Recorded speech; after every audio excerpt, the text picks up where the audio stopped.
Namasté.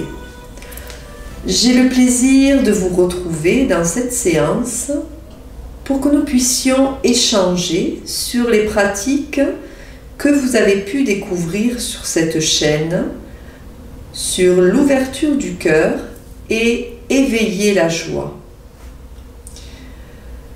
Je vous invite, en écoutant mon message,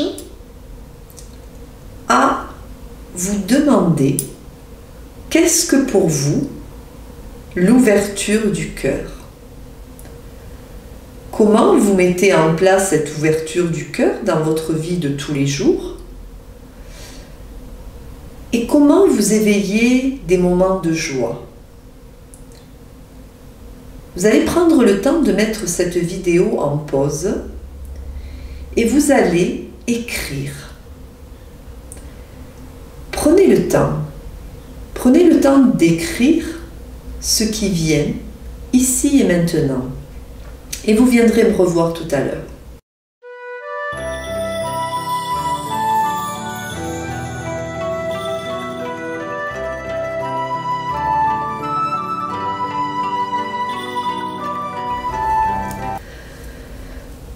J'espère que vous avez pris plaisir à écrire ces deux intentions. Qu'est-ce qui a émané de ces deux intentions? Je vous invite à les partager avec des commentaires sous cette vidéo pour que vous puissiez influencer aussi les personnes qui découvriront vos commentaires et peut-être les aider dans leur cheminement personnel. Je vais commencer par l'ouverture du cœur. L'ouverture du cœur, qu'est-ce que c'est pour moi? Cette ouverture du cœur, c'est ce qui nous permet de vivre notre vie dans un flux de conscience où le cœur est ouvert pour accueillir la vie telle qu'elle est. Vous allez peut-être me dire, mais Karine, des fois, oui, notre cœur est pleinement ouvert parce que l'on vit des moments agréables avec nos amis, des situations formidables, des moments où l'on se sent bien, que ce soit dans notre travail, dans notre maison, avec la vie de tous les jours. Mais il se peut aussi, et ça vous savez que ça fait partie de la vie, que nous rencontrions des moments désagréables. Et là, l'ouverture du cœur, elle est beaucoup moins vibrante.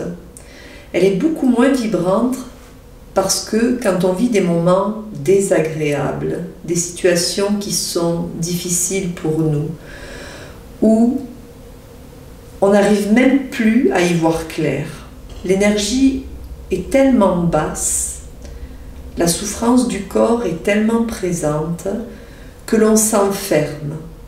Et cet enfermement, il est déjà à travers le corps, le cœur, les pensées, donc le mental, et l'on reste. Et plus on reste dans cet enfermement, plus on rentre dans la souffrance, plus on s'attache à cette fermeture qui est là. Et comment on peut être dans une ouverture de cœur quand on est figé dans cette situation? On parle souvent du moment présent, de l'instant. Savourer l'instant, savourer le moment présent. C'est parfait. Mais c'est aussi par moments difficiles. Parce que quand on rencontre une situation difficile, comme peut-être en ce moment où l'on vit cette période de Covid, où les situations nous empêchent d'être libres. Libres comme on voudrait l'être. Et là, ça crée déjà un enfermement. Et nous allons le vivre chacun avec une intensité différente. Ce qui est important, c'est d'accueillir comment on vit la situation qui est difficile. Accueillir, pour moi, c'est pas forcément l'accepter. C'est juste une prise de conscience de la situation et de ce que l'on vit, de ce que l'on ressent, de ce que l'on pense, des besoins aussi que l'on a à nourrir à ce moment-là. Quand vous permettez à l'ouverture du cœur d'avoir cette prise de conscience, vous donnez une énergie qui va vous permettre de redonner du sens à ce qui est important pour vous. Et retrouver des moments de joie. La deuxième séance était éveiller la joie.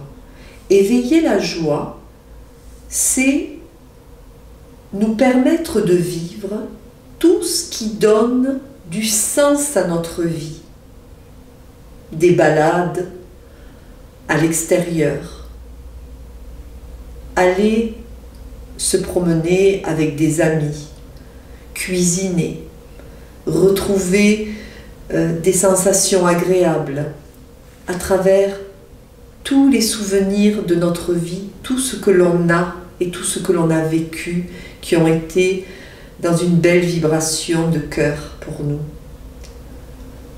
Plus on va donner du sens à ce qui est bon pour nous, plus on va permettre à cette énergie de cœur vraiment de rester dans une ouverture de sérénité.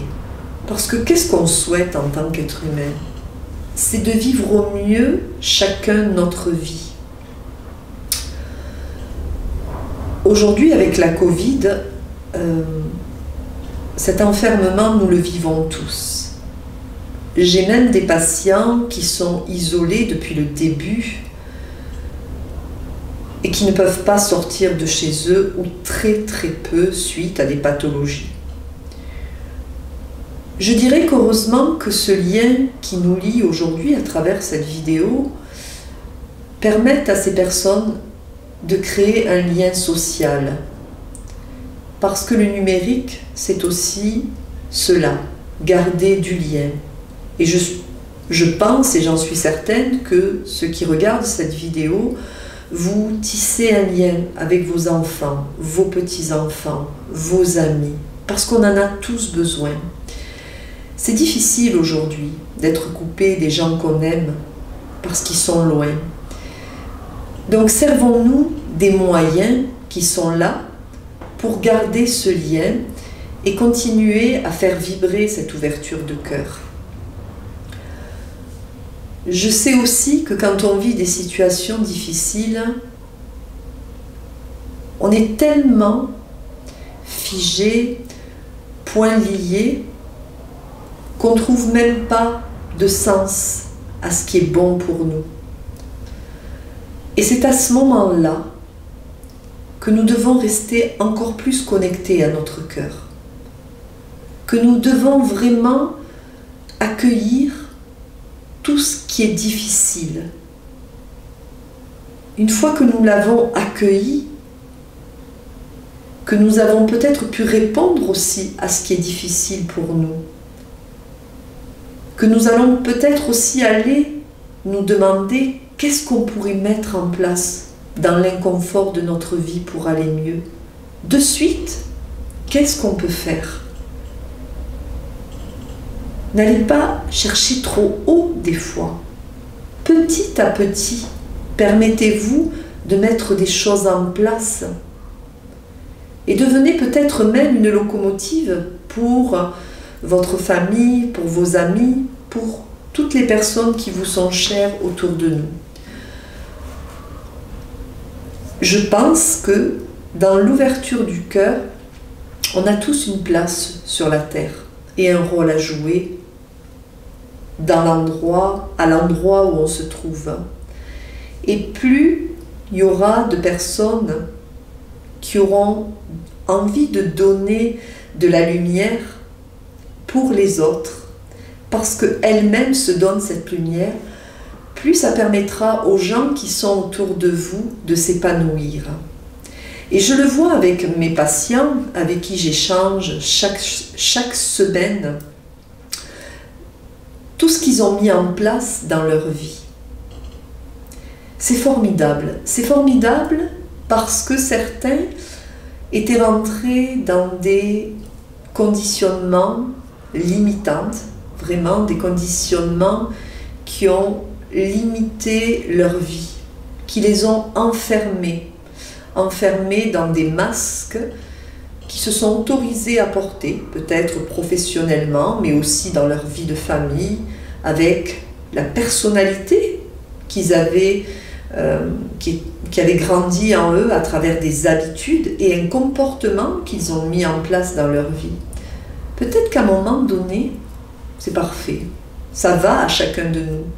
Et au fur et à mesure qu'on avance dans notre vie, à travers l'âge, à travers aussi peut-être la retraite, un changement de vie, il y a des choses que l'on aura besoin de changer.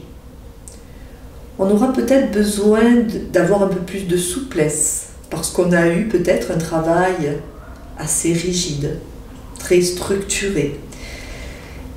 Et que finalement on s'aperçoit que dans la vie que l'on a aujourd'hui, on n'a peut-être plus besoin de cette rigidité, de ce côté très structure. On aura envie de faire différemment.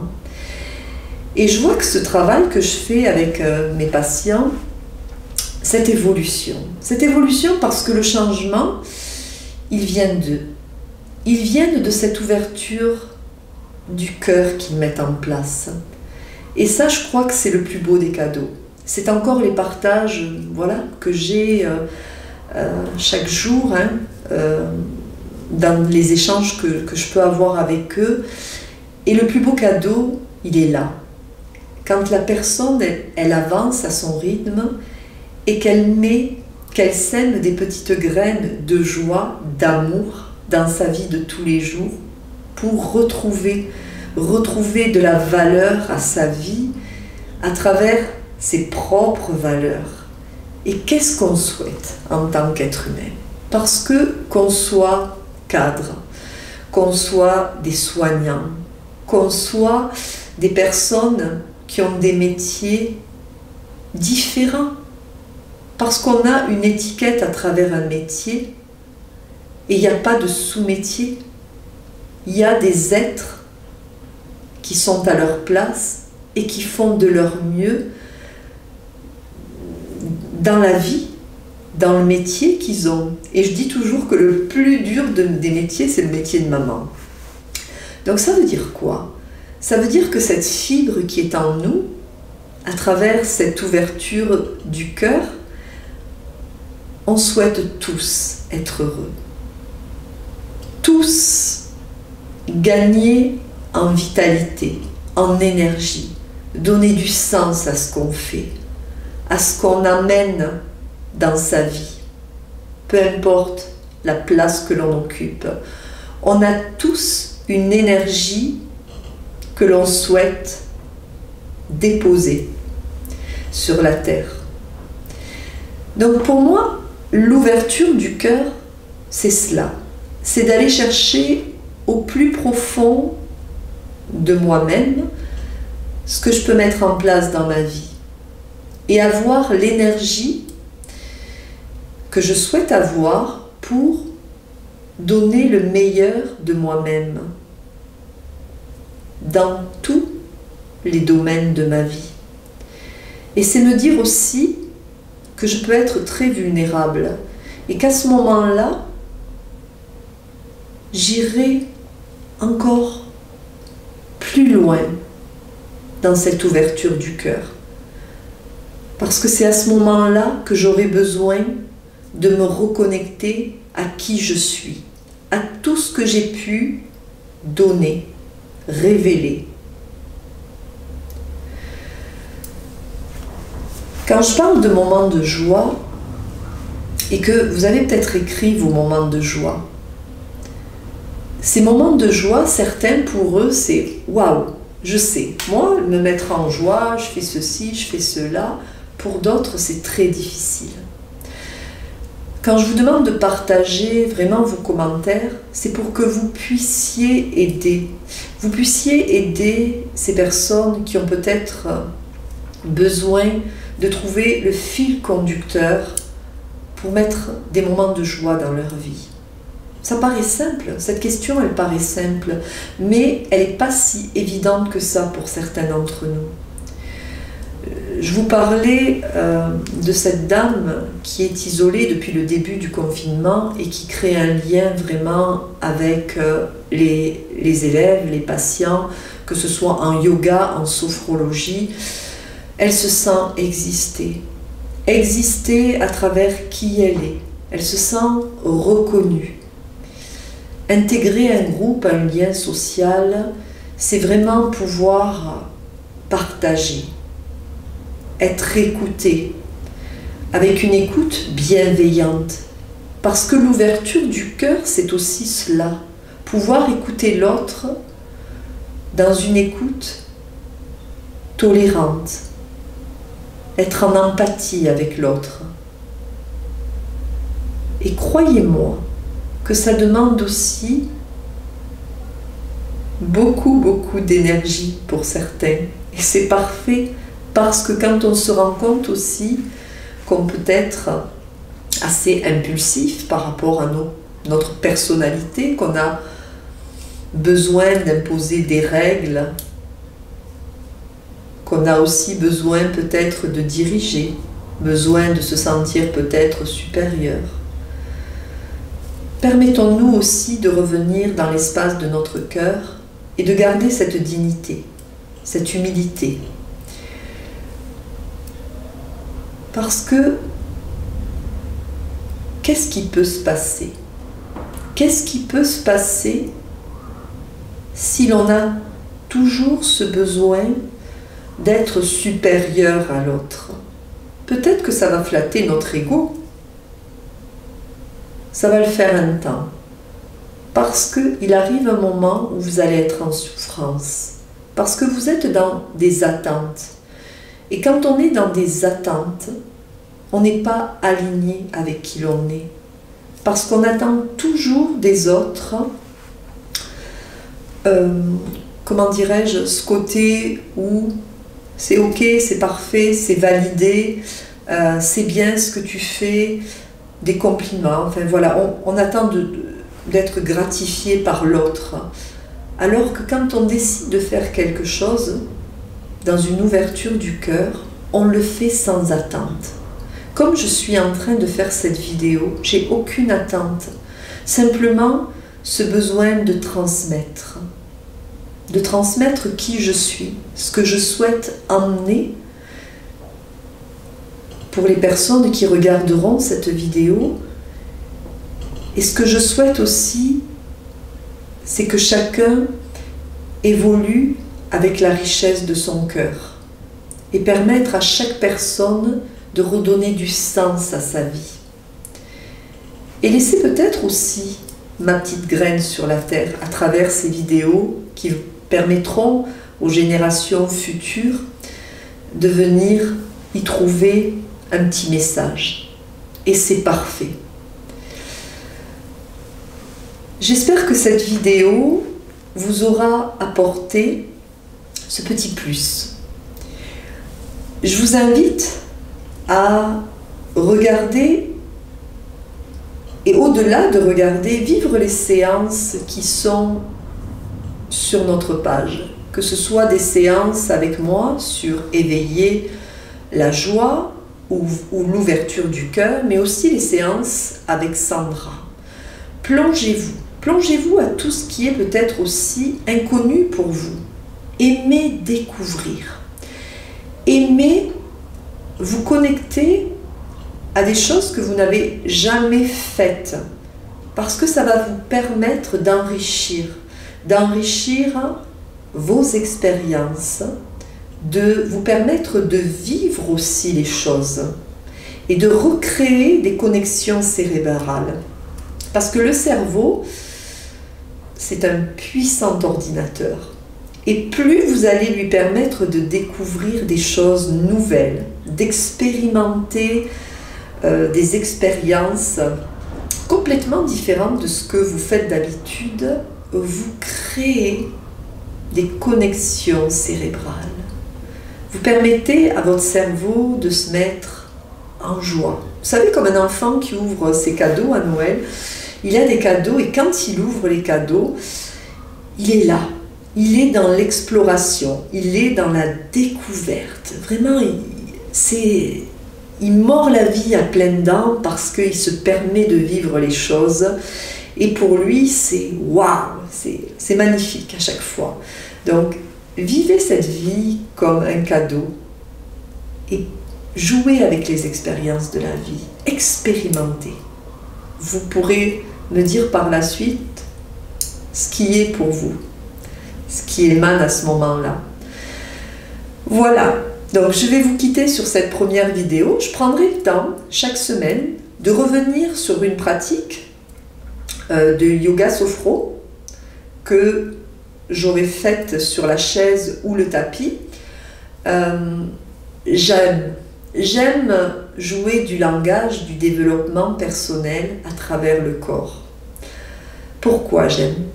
Parce que nous lisons des livres, nous en regardons les documentaires, voilà. Nous sommes des êtres qui savons parce que voilà, on lit, il y a des choses que nous allons retenir, d'autres pas. Et on pense que c'est là que l'on sait.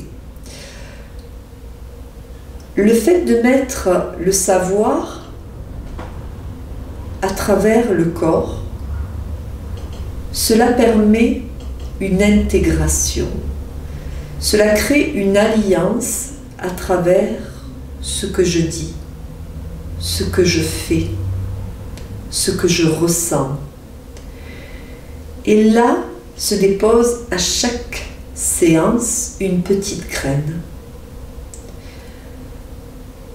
Je dis toujours à mes patients, à mes élèves, quand ils me demandent qu'est-ce que ça fait quand on fait du yoga, de la sophro, c'est quoi? Je leur dis toujours, j'ai pas de réponse. Et là, ils me regardent, je lui dis, la meilleure manière d'expérimenter, c'est par la pratique.